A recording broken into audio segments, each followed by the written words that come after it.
இந்த வீடியோவை வழங்குவோர் கசக்கி கட்டு your laundry service washing and ironing cotton saree starching stain removal and dyeing and B-Roll Studios Private Limited. Hello வைதன் YouTube நேயர்கள் அனைவருக்கும் வணக்கம். நம்ம இன்னைக்கு பார்க்க போறது சோயாவின் குணாதிசயங்களை பத்தி தான். சந்தையில கிடைக்கப்பெறும் சோயா பொருட்கள் மற்றும் அதன் பயன்களும். விலை மதிப்பு அதிகமுடைய மாமிச புரதத்தின் மாற்று புரதமாக மிகுந்த அளவு புரதம் கொண்ட சோயா மொச்சையை சிறந்ததாக கொள்ளலாம். செயல்முறைகளுக்கு உட்படுத்தப்பட்ட சோயா மொச்சையானது பின்வரும் பொருட்களை கொடுக்குது. சோயால இருந்து நம்மளுக்கு என்னென்ன கிடைக்குதுங்கிறத நம்ம பார்க்க போறோம். சோயா மொச்சையானது லேசாக வறுக்கப்பட்டு பின் அரைக்கப்படும் பொழுது மாவா நம்மளுக்கு கிடைக்குது. ஒரு சில நேரங்கள்ல மொச்சையிலிருந்து எண்ணெய் நீக்கப்பட்டு கொழுப்பு நீக்கப்பட்ட சோயா மாவு கிடைக்குது. இந்த மாவு கெடாமல் நீடித்து நிற்கும் தரம் கொண்டது. கோதுமை மாவுடன் சோயா மாவை சேர்த்து சப்பாத்தி தயாரிச்சு உபயோகிக்கலாம். பஜ்ஜி, வடை, பக்கோடா தயாரிக்கும் மாவுல கூட கலந்து நம்ம பயன்படுத்தலாம். அடுத்தது சோயா பால். உப்புகள் ஊற வைக்கப்பட்ட சோயா மொச்சைகளை நீருடன் அரைத்து பால் தயாரிக்கலாம். அரைக்கப்பட்ட நீர் ஒரு பாத்திரத்துல ஊத்தி அதை அடுப்புல வச்சு கிடைக்கப்பெறும் கரைச்சல் வடிகட்டி அடுப்புல வச்சு சூடு பண்ணி அதை வடிகட்டி வேறு ஒரு பாத்திரத்துல மாத்தி பின்னர் உயிர் சத்து சேர்க்கப்பட்ட செயற்கையான மிருக கொழுப்பு வெண்ணெயுடன் கலந்து சர்க்கரை, உப்பு, கால்சியம் மற்றும் மால்ட் சேர்க்கப்படுது. இந்த கலவையானது 20 நிமிடங்கள் சமைக்கப்பட்டு குழம்பாக்கப்பட்டு ஆற வைக்கிறாங்க. சோயா மொச்சையில இருந்து கிடைக்கப்பெற்ற இந்த வெள்ளை குழம்பானது பாலை போன்ற தோற்றம் உடையதா இருக்குமா. அடுத்தது இந்த சோயா மொச்சை தயிர். இது பால், இது தயிர். டோஃபு அல்லது சோயா மொச்சை தயிர் என்பது சோயா பால்ல இருந்து தயாரிக்கப்படுது. சோயா மொச்சை தயிரானது பால் குழம்பின் வீல் படிவமாக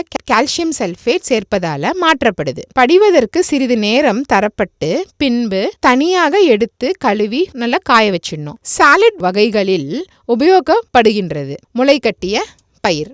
இனிப்பு தயாரிப்புகளுக்கான பருப்பு பாயாசம், மைசூர் பாக்கு மற்றும் லட்டு தயாரிப்புல இந்த சோயா மொச்சை தயிரை சேர்ப்பாங்க. கெட்டித்தன்மை கொடுப்பதற்காக பயன்படுத்தப்படுகிறது. கடலை மாவை குழம்பில் சேர்த்து வறுத்த பயிர்கள் மற்றும் பருப்புகள், சட்னிகள், சட்னி பவுடர்கள் தயாரிக்கப்படுகின்றது. உணவு பதார்த்தங்கள் தயாரிப்பின் போது தாளிப்பான்களாக பயன்படுத்தப்படுகின்றது. இந்த மொச்சை நேர்த்தியான தாவர புரதம்னா வெஜிடபிள் புரோட்டீன். அதிகமான எண்ணெய் மற்றும் கார்போஹைட்ரேட்கள் நீக்கப்பட்ட கொழுப்பு நீக்கப்பட்ட சோயா மாவுல இருந்து தயாரிக்கப்படுது இந்த வெஜிடபிள் புரோட்டீன். இந்த மாவுல 70% புரோட்டீன் இருக்கு. இம்மாவு பிசைப்பட்டு நிறம் மற்றும் மனம் சேர்க்கப்படுது. சில சமயங்கள்ல உயிர் சத்துக்களால அது ஆக்கப்படுது. இந்த மாவு அதிக வெப்பநிலையில உள்ள கருவியின் மூலம் அதிக அழுத்தத்துடன் அனுப்பப்படுது. அழுத்தத்தை திடீரென வெளியிட செய்யும் பொழுது உணவு பொருளானது விரிவடைகிறது.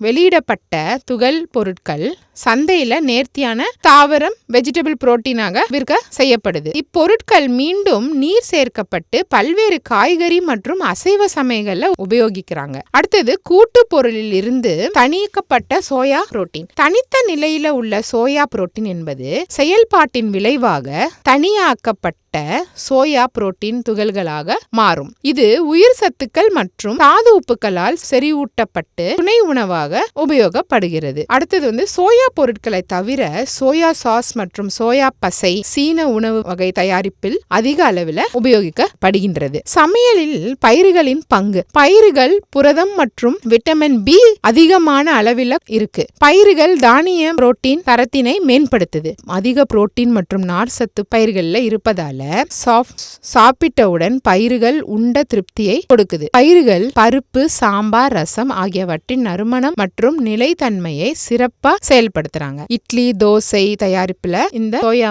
துணை புரியுது. சிற்றுண்டி உணவுகள்ல சுண்டல், பஜ்ஜி, பானிபூரி, பேல்பூரி பயிர்கள் இடம் பெறுகின்றது. அதனால நம்ம சோயாவை வாங்கி கண்டிப்பா சமைச்சு சாப்பிடணும். இந்த வீடியோ உங்களுக்கு பிடிச்சிருந்ததுன்னா லைக் பண்ணுங்க, ஷேர் பண்ணுங்க. மறந்துடாம வைத்தியன் யூடியூப் சேனலை சப்ஸ்கிரைப் பண்ணுங்க. அந்த பெல் பட்டனையும் கிளிக் பண்ணி வச்சுக்கிட்டீங்கன்னா நாங்கள் சென்ட் பண்ணுற எல்லா வீடியோவும் உங்களை உடனே சேரும்.